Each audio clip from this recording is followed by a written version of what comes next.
Hello my friends, I hope you're having an amazing day today, and welcome back to another episode of r/ProRevenge, where many of you come to get your daily dose of satisfaction by listening to others getting what they deserve. Guys, in this episode, there's going to be two stories. The first story, OP gets back at their roommate for fraud, and the second story is a long, satisfying one, where OP gets back at a horrible manager. I hope you stay for the stories today, and be sure to hit that subscribe button for future revenge stories.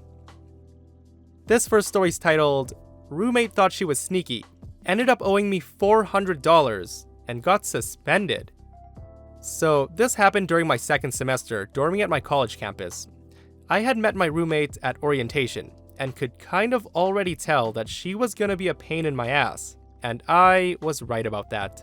I had planned on moving rooms to be closer to some friends next semester, but let me get to the story that leads to my revenge.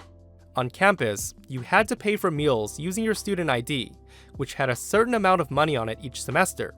You could also use an app that you put your name and ID info into, and it makes it easier to pay. But the name and ID must match for it to work, which will be important later. Any funds from the fall semester would roll over into the spring, but at the end of spring, it would just expire. Because of this, and because I only ate once or twice a day, I had a ton of money saved up on my card. My roommates, on the other hand, did not. So, I offered to pay for some of her meals from time to time in trade of her picking up the food for me. This involved her using my card in person, and then she'd return it. Then one day, I noticed on my app that my card was being charged, even when I was not ordering food. And they were not paying for a single meal, like, this was a meal for several people. This meant that whoever was ordering either had to have stolen my ID card, or was impersonating my info on the app, which are both big no-nos on my campus. I was quick to put two and two together, and I was pretty pissed. I was initially gonna confront her on it, but decided to formulate a plan instead. That day, I went and ordered a second ID card for $25 to use later. I let her continue to charge several things to my card over a good 2 weeks for her and her friends, and she wasn't very good at hiding it either, as they would come back to our dorm to eat. I just sat there and screenshot and sent emails to the support team of the app about the charges, knowing nothing would get done until I contacted someone in person. And one day, it got even better, as you can buy groceries with the card off campus as well. Well, she decided to pay for alcohol with my card. This doesn't get pinged as an issue on my card due to me being over 21, but she was only 19. Not sure how she got it, but it was just the thing to finally act on my plan. I put on my best sad face and contacted the head of campus living and the head of my dorm about the charges on my account. I dropped some hints that it could be my roommates and mentioned that I got a new ID and asked what I should do.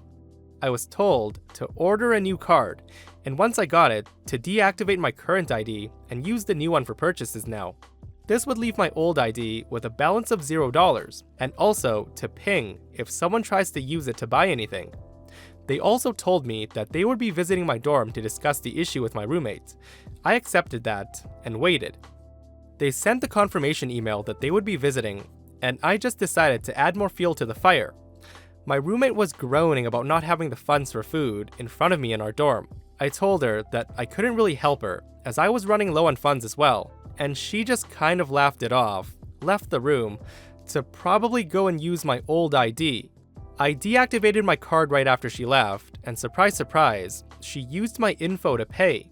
Except, when she tried to pay for her and her friends this time, it was declined, and it pinged that my ID was used. The campus security was called, and she was escorted back to our dorm. Pretty much perfect timing for our meeting with campus living. She was terrified when they came into the dorm to talk with her and look through her stuff. On her phone, still logged into the app, was my ID information and name, and her dorm closet had half a bottle of cheap vodka. And on my phone was a screenshot of said unauthorized vodka purchase. In the end, she was forced to pay me back all the funds she used in cash, and was reported for underage drinking, which automatically suspends you from campus living for at least a year, and would have on her record that she performed identity theft. In the end, I got to have my own dorm for the remainder of that semester, and even part of the semester after. I did get all my money back from her parents, who were so embarrassed and apologized profusely. And when she did eventually come back to campus, nobody wanted to dorm with her because they knew that she had stolen her old roommate's ID. I think in the end, she rented off campus.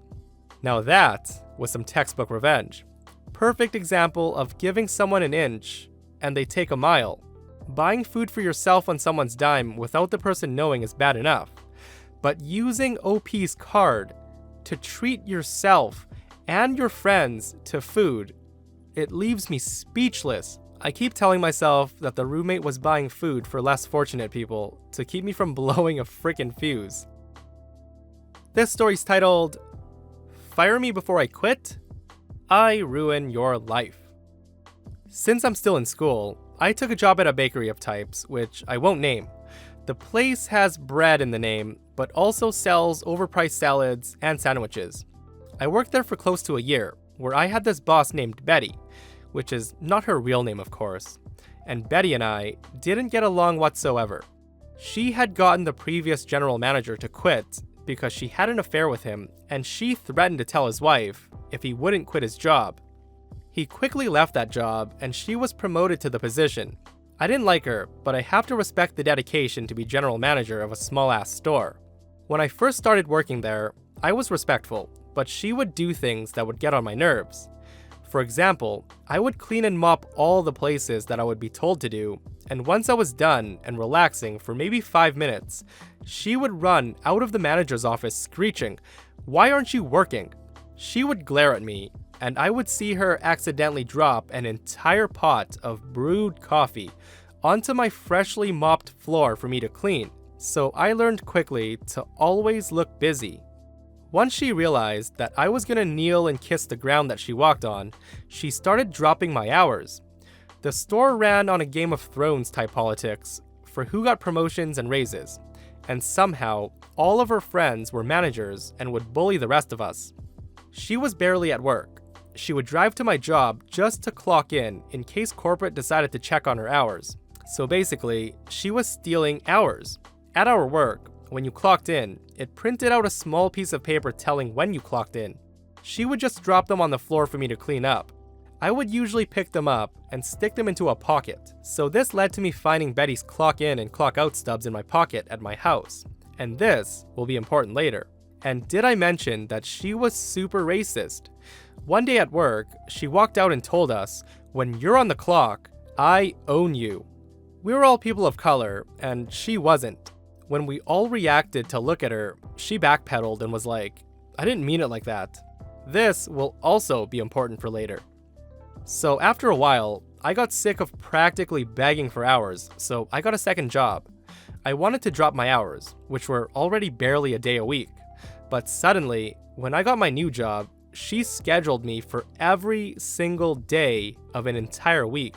She never did that, even when we were on semi-good terms, so obviously, I told her I had a new job and couldn't do this crazy schedule. After that, I went home and called my friend who was still working there to tell him I was gonna quit tomorrow.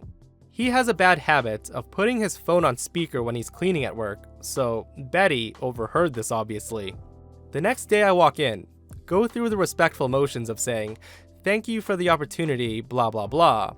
Betty let me get through the entire speech before she said, "Oh, yeah, I was meaning to tell you, you're fired." I was so blindsided and pissed, I cussed her out and left and was mad about being fired before I could quit, but didn't press the issue. I'm only 18 and I already had another job. I wasn't expecting Betty to give me good reference anyway. I would have completely left it alone if it wasn't for the district manager Ben texting me. The revenge. He thought I was still working there, so I explained to him that I was fired. He was stunned due to the fact that I was a decent employee. He asked me why she let me go, and I explained it to him, and he was angry. He clarified that she fired me before I quit, and I said yes. He was pissed that she did this, and asked if there's anything else she might have done. I just kind of vented to him for a bit. When I told him about the racist remarks, he asked if anyone else would collaborate with me. I forgot to mention that she slowly fired and forced people to quit and replaced them with her friends and family, which according to company policy, she couldn't do. Something about conflict of interest. I asked all the people who were working that day if they could vouch for what I said, but one did even better. My one coworker Andy is convinced that he's the next big vlogger, so he always has his phone out, or just using audio recording for hours for a chance to catch a funny clip. I've watched his content and let me say it's super cringe. But it turns out he labels each recording by the day and times. So when he checked, he found her making racist remarks at us. I got a brilliant idea, and with my other coworkers, we decided to scour Andy's recordings. We found some great moments of Betty saying controversial things or just being nasty. But this wasn't enough for me. I try to avoid conflict, but when I'm in a situation, I'll follow it through. I looked her up on Facebook and found out that she was married. Nobody knew this, so when she had the affair with the other manager and basically blackmailed him, she was also married and cheating. I don't think anyone ever cared enough to find out because she was a nasty old lady. So I found the old manager Mark's Facebook and found out that he and his wife had separated. It turns out, even after he quit, Betty was still trying to blackmail money out of him. When he didn't pay, she told his wife anyway, causing his wife to divorce him and basically leaving him to go back to live with his parents. I did some research, and in my state, blackmail or extortion is a third-degree penalty, which has a maximum of 7 years in prison and with a fine of over $10,000 to the victim. So I told the old manager what my plan was for her. He agreed to call the cops on her, but I asked if he would wait until I finished my part first. He said he'd give me a week. So I met with the district manager Ben and showed him all of the evidence, the recordings, and the written statements from my ex-coworkers and the people who were working there. I also gave Ben the slips of paper when Betty clocked in, and then left and returned 8 to 10 hours later to clock out. Ben thanked me for the information, and then I left. A few days later, while walking past the store, I noticed it was closed in the middle of the day. I texted a guy who still worked there, and he told me everything. It turns out, Ben first checked the security cameras to see if she was there for the full time she claimed to be, and big surprise, she wasn't. So Ben decided to investigate the store's expenses, since if she's lying about her time, what else could she be stealing? He found out that she was stealing money from the store. The guy didn't fully explain how she was, but just that she was. It turns out that she was breaking a lot of health and safety codes, and used the money for repairs, etc. for herself. So she was fired immediately, along with all of her minions, and that left nobody else to run the store. They shut down to clean up the store and fix things that she didn't make. So she's out of a job, and Mark told her husband, with photo proof, that she cheated on him, but Mark phrased it so it seemed like she still was cheating on him.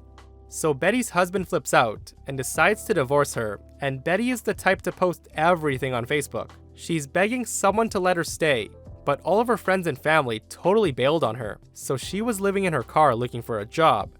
That's when Mark decides to sue her for extortion, so she scrambles to find a lawyer, and to make it even worse, the company decided to sue her for all the money she stole, and plus all the repairs and lost revenue while the store's closed. Betty's life is done. She's had to sell her car for drastically under what it's worth to pay for the legal trouble. Mark told me bits and pieces of her crying in the courtroom, but not too much. I was never super close with him. The last I heard, Betty was living with her sister, who definitely hates her. To think that she would have avoided all of this if she just let me quit. Betty sounds like a horrible witch to work for, who totally took advantage of her position. Good thing OP's coworker wanted to be a star vlogger and had those recording, which really helped the case. And I wonder if OP worked at a Panera Bread. And that, my friends, brings us to another end of r/ProRevenge. If you guys aren't subscribed, be sure to hit that subscribe button so you don't miss out on future revenge stories. See you guys in the next one.